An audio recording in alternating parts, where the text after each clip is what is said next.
Yakuza 3, a game that marked RGG's entry into the PS3 era. Well, if you were outside Japan and never knew of the amazing game that was Kenzan. But that's a video for another time. Yakuza 3 originally came out in Japan in February the 26th, 2009, and then to the rest of the world by March the 12th, 2010. It would then at last get a remaster treatment along with 4 and 5 in Japan on August the 9th, 2018, then finally dropping worldwide on August 20th, 2019, then give it like till January the 28th, 2021, and boom, PC and Xbox got it as well. But why am I telling you the release dates here? Well, as many of you know, Yakuza 3 on its original release had content cut from it due to them thinking that, well, the West wouldn't understand a lot of the content in the game since it was very Japanese. Thankfully, we got that restored back in the remaster's release. However, many will have noticed a good bunch of sub-stories featuring a character known as Michiru got removed. This is what we are going to be looking at today in this video. Namely, we are going to look at the very first sub-story featuring the character and what the original translators did with this story, and looking at why this sub-story got cut out in the first place. The first sub-story, titled as Meet Michiru, which you unlock after completing the Raigujo revived sub-story, which I've probably pronounced incorrectly, I apologise, shows a couple arguing in the middle of the street, and then Kira getting mistaken as the quotations new man of this character, thus a fight ensues. I'll let you watch the sub-story as it originally looked, so you get an idea of it.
As you can see right off the bat, you get an understanding of why they removed this sub-story and the ones following it.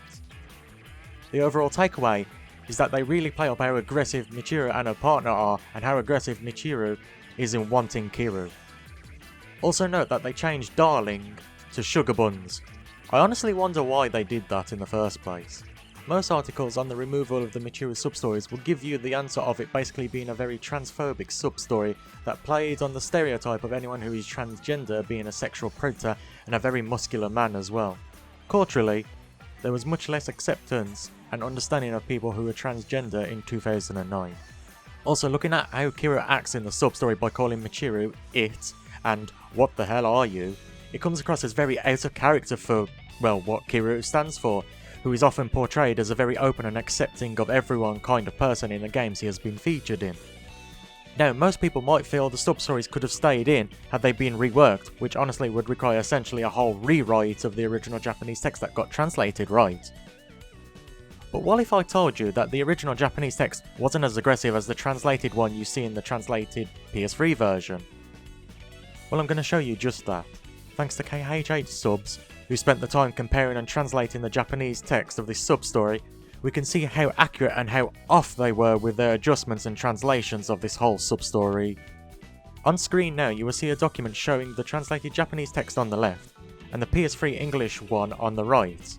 Instantly, I bet you will notice that the Japanese text has no aggression in it, and feels more in line with Kiryu just being confused rather than hostile towards Michiru. Same with Michiru. It shows her as being over-affectious towards Kiryu than aggressively going after him like the translation makes out. But saying that, why don't we change the translated text to KHHSubs translation and see how that plays out? Bear in mind, due to some text limitations, I had to shorten some text to fit, but overall a lot of the translated text will be KHs in there, so give it a watch.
The whole sub-story has a completely different tone.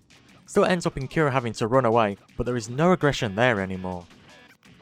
However, despite the remaster removing the sub-stories, Michiru herself still shows up in the stages of one of Yakuza 3's ultimate battles in the remaster, and is still present for a short appearance in Yakuza 4 where she bumps into Akiyama. But overall, while the sub-story seems better now we've changed it to how the Japanese version had it, it also at the same time still feels very out of character for Kiryu, especially with him just running away. So I feel they made the right call in removing it since, as they said, times and how people are have changed. People have learned to be more accepting, and the sub-story itself should stay in the past in 2009. Hey folks, thanks for watching this little dive into this sub-story. If you would like me to look at the other Michiru sub-stories and the original script for them, please let me know in the comments below. Thanks for taking the time out of your day to watch the video. Stay awesome and safe, folks.